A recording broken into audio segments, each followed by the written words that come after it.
Fa milers d'anys, a l'antiga Grècia, els humans que l'habitaven es pensaven que els seus déus vivien al capdamunt del mont Olimp.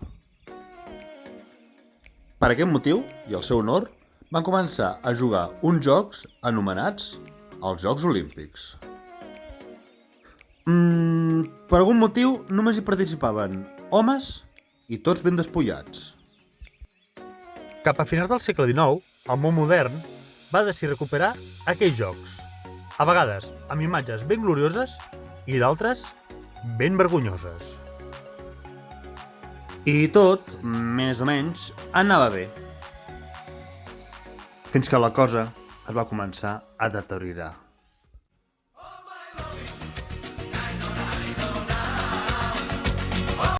«24 curiositats sobre les Olimpiades de Barcelona 92».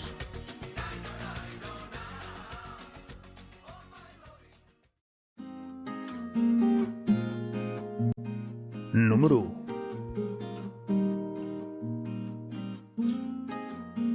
A l'any 1986, el COI anunciava que les Olimpiades del 92 serien a la ciutat de Barcelona.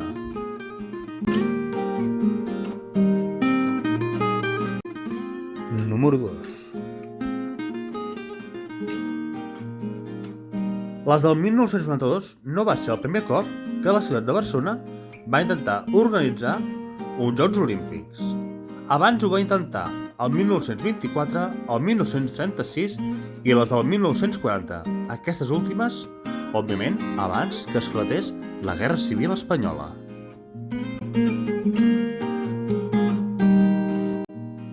Número 3. Per organitzar les Olimpiades del 92, Barcelona va desbancar ciutats com Belgrad, Birmingham, Amsterdam i la gran favorita, París.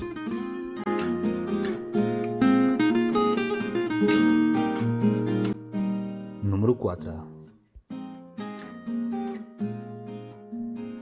La mascota d'aquelles Olimpiades seria en Kobe, un disseny de l'artista Xavier Mariscal que representava un gos d'atura català. Tots estarem d'acord que en Xavier Mariscal era un artista del tot incomprès.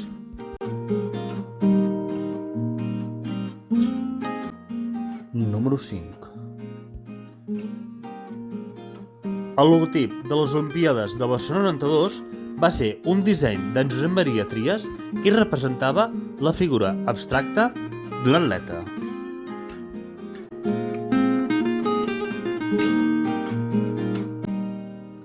Número 6.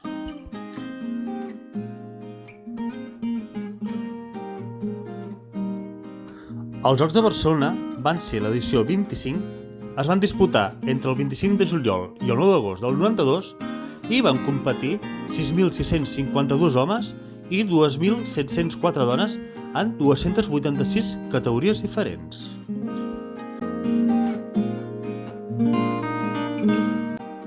Número 7.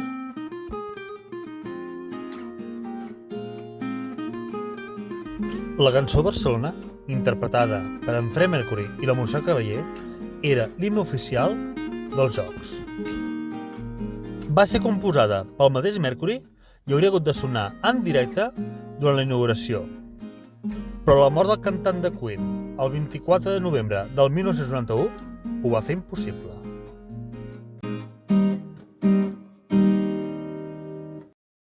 Número 8.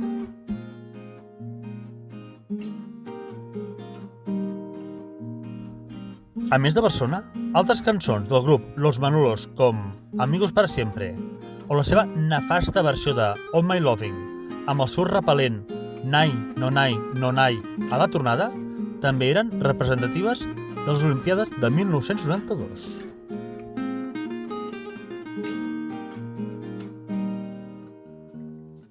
Número 9. Durant la inauguració dels Jocs van sonar l'himne de dos països. Primer el de Catalunya, en el moment de l'entrada d'en Joan Carles I d'Espanya ocupant el seu lloc, i després el d'Espanya.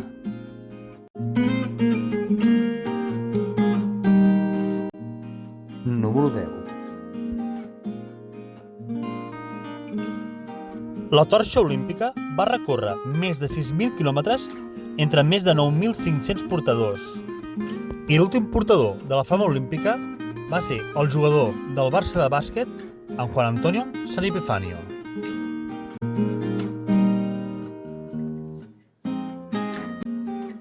Número 11. L'encarregat d'encendre el pavelló olímpic va ser l'Antoni Rebollo mitjançant una fletxa. El dia d'avui encara segueix el dubte de com el pavete es va encendre de veritat.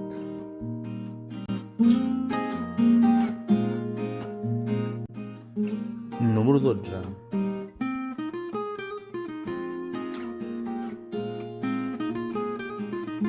La Federació Espanyola va ser l'única que l'abanderat de la seva comitiva representativa no era un esportista professional que mai havia guanyat cap trofeu federat ni tan sols un trist títol esportiu.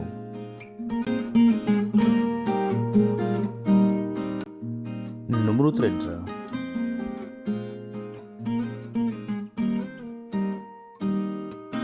Els Jocs de Barcelona 1992 són dels pocs que poden presumir de no haver patit mai un boicot.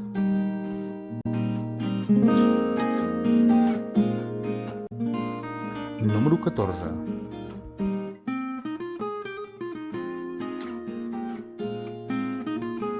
Amb la fi de l'apartheid, a Sud-àfrica se'l va permetre tornar a competir a unes Olimpíades des del 1960.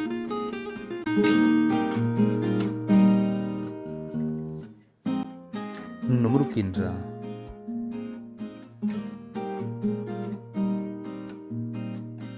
També, a l'edició del 92, Cuba i l'Alemanya unificada, per fi amb el mur ensorrat, van poder tornar a competir unes Olimpíades com a tal.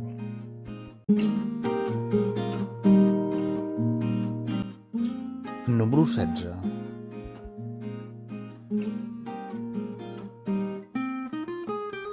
Per una altra banda, països com Estònia, Letònia o Lituània per fi van poder disputar uns jocs com a països lliures.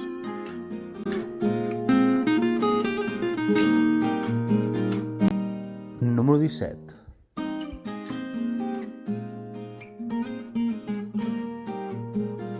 En aquella edició, única a la història, els soviètics van competir sota el nom de l'equip unificat.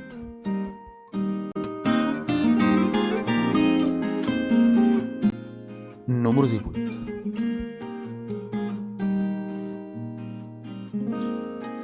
Un altre país a destacar va ser el de Txecoslovàquia, que va competir les seves últimes Olimpíades abans que aquestes dues nacions es separessin.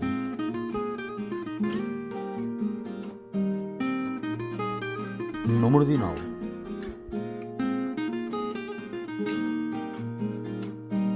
Per a les Olimpíades de Barcelona 92, l'equip estrella, sense cap mena de dubte, va ser l'equip de bàsquet dels Estats Units, conjunt històric liderat per en Magic Johnson, Larry Bird i en Michael Jordan.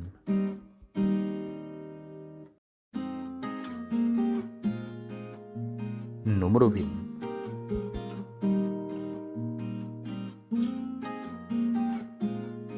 Durant les Olimpíades del 92 es van batre 32 rècords mundials i 73 olímpics.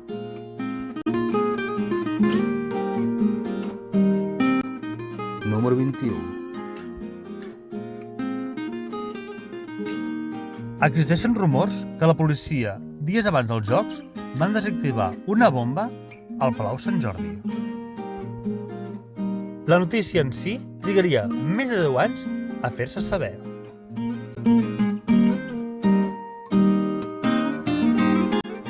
Número 22.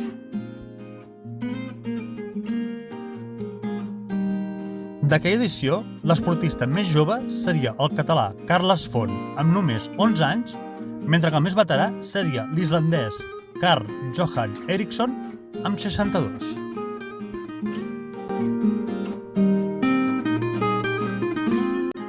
Número 23.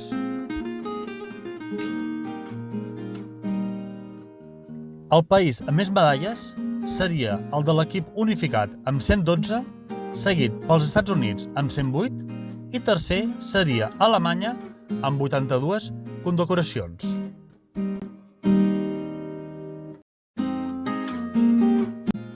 I número 24.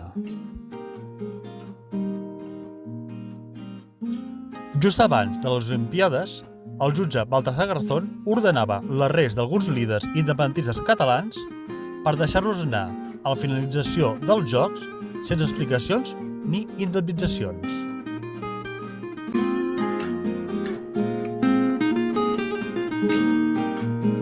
I fins aquí el vídeo d'avui. Si t'ha agradat, sisplau, regala'm un m'agrada, deixa un comentari a la caixa de comentaris i subscriu-te al meu canal.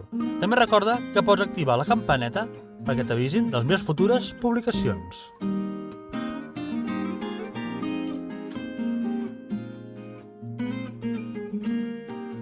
I per acabar, i com sempre, deixeu-me recomanar-vos la meva saga, La llegenda de l'insurgent, amb la seva primera part, 13, la segona, Els exsocialistes, i la tercera, La xarxa fosca. Les podeu trobar a Amazon, en e-book i en edició de butxaca.